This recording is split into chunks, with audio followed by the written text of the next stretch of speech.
All right, some of you guys are asking, why do we have goats in the house? So, a couple different reasons that I brought the goats in the house. Did I have to? No. Everybody is fine. The goats are fine. Pippa is perfectly fine, which is great. She had an amazing birth. Like, I am so proud of this girl. So let me dive into some of the reasons why I brought them in. All right, instead of looking at me, it's cuter to look at these little goaties. They're doing great. So one of the reasons I brought them in was this little girl right here. She was about 1 pound. Now that's not unhealthy, but she was definitely teeny tiny. Now, she came out first in the correct position, and then he quickly, I mean, she popped out and his feet were already coming out. He was coming butt first, and which was okay, so I helped pull him out. It's not ideal, but it was okay. And then there was just another couple of seconds, and then she came out. She's about normal size, so she's about 2 pounds, and that's normal Nigerian dwarf size. He's a smidge bigger, which is pretty common because he's a boy. Boys usually tend to run a little bigger. And then, so she's, I would call the runt. She was not struggling. She got up. She was actually the first one to nurse. She was doing fine. My kind of thought was, being he's a boy and strong for sure, he was going to take over most of the milk. So he definitely would be a little pushier. He would drink up most of the milk on this little girl, and she wouldn't really have much of a chance if she wasn't getting what she needed. So that was one reason. She wasn't tiny enough that I thought she was unhealthy by any means. But being extra cautious, I thought, if I get her on the bottle, then I know for sure what she's getting. Now, I learned from a friend. She took in just 1 bottle baby. She split up the group, and she said, don't do that because then she doesn't have a friend. So I was like, oh, you're right. All right, so I learned from her. So I thought, if I'm going to take her in, then I got to take them all in. I didn't have to again, but I did. And another thought was, when we were out there just after birth, that's her mom.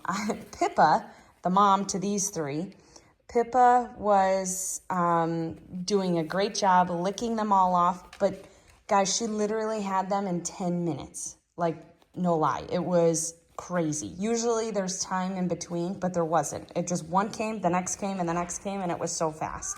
So she was licking them off, and I helped dry them off. She was doing a great job. But there was just a lot of them. One of her, oh, my child. Okay, we're back. So she was licking them all off, but there was a lot of them, and she accidentally stepped on 2 of them. And she was stepping on one while cleaning off another and not listening to the screams. And so we had to move her leg from 2 of them. So that made me, so it made me a little bit nervous. So that was another thought of, okay, let's bring them in. I have always wanted to try to raise bottle babies. I never do. I have always dam raised. So their mom raises them, and then I wean them off anywhere between 8 to 12 weeks, usually on the 12-week side.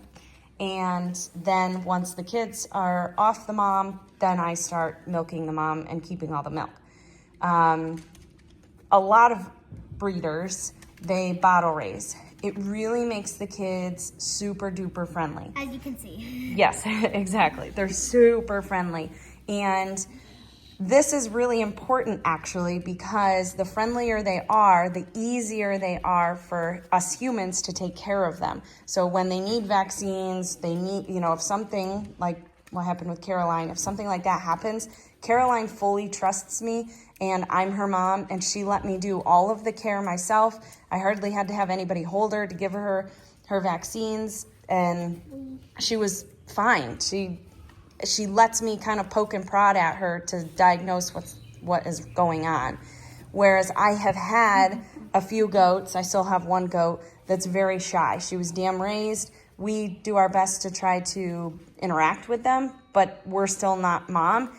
and they prefer to be with the herd and not us. And it makes it really hard to trim her hooves, to do the kind of maintenance type care with her that we need to do. So I want to keep one of these, this little girl right there. I'm trying to tell myself no, but if we do end up keeping her, then she'll be much easier for us to do all of her preventative care. And when we sell them, because we do sell them, they mostly go to pet homes. Actually, all of them have gone to pet homes, which is great. Some of them actually live in a house. And so I want them super friendly for their future owners. So I'm putting in this work to bottle feed them, which is really not work for me because we just love it so much. And it desensitizes them to so many things. This morning we were vacuuming and they were just watching the vacuum go by. And dogs are around. As you can see. So it's good for them right now. Now, they will always want to be in a herd and be with a group. So I'm not worried about that. And Pippa, honestly, I'll tell you guys, she's done great. She hasn't really cried much. She's been so good. She's wondering where they are, like the first day. And well, the first 2 days she was wondering where they are, but not like calling or screaming for them or anything like that. I also think that it helps that they're in here and she can't hear when they cry and stuff for a bottle, so it works out. Goodness, are you going to drink all the milk out of them? They're hungry. They're always hungry. Well, you So just had your bottle. that's why they're in here. No. Oh, Piper's jealous, Nat. You gotta play with Pipe. Stop playing with those goaties. All right, so everybody's well. I'll show you guys Pippa. She's back with the group. She's doing good too. But these little cuties, oh my gosh, I love them. But I'm trying not to. Going in for more? Huh, you just a sweetie pie. You were just a little sweetie pie. Huh, so are you. So are you. I don't have anything. And they all have blue eyes like Mama. Yes. They're so sweet. Oh, hi. Yes, hi, sir. I have nothing for you, for sure. You're a little feisty. All right, we'll head into the barn. There's the baby cows over there. And we'll go check on Pippa. Pippa, what you doing? Oh, hi, Caroline. Miss Pippa. See, she's doing just fine. Pippa, what are you doing? Everybody's sassy this afternoon. Not you. Hi, Caroline. Hi, sweet girl. So this is what I'm talking about with friendliness. She always greets me and comes right to me. Not that the others don't greet me, but like this one, Rita, is my struggle. She won't even, hi, Rita. Hi. She's giving me the eye like, what do you want, lady? Yep, and then walks away. So they're rearranging pecking order. And you're another one. She's better than Rita, but she's still not so sure. She always gives me a look like, I don't know if I like this. Hi, Clarabelle. Hi, Henrietta. So Clarabelle and Henrietta were from the group that we spent so much time with. And we sat in there and played with them. And they are very friendly. Henrietta still gives me a little look sometimes. Like, as you can see, she's kind of pulling away a little. Like, she's got to see what I have and make sure she trusts me. Clarabelle, as you see, she's fine. So these two are still going at it. But this one right over here, she's in heat. So she's kind of being a little sassy, extra sass. And Caroline just wants the food over there.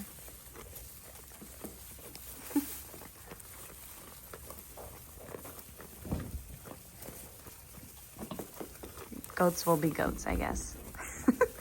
And the rest are just gonna munch at the bar. Here, there. The hay bar is fully loaded. Alrighty. We're gonna keep on milking and doing our thing. And they're gonna keep doing their thing. Doesn't that give you a headache? Ouch.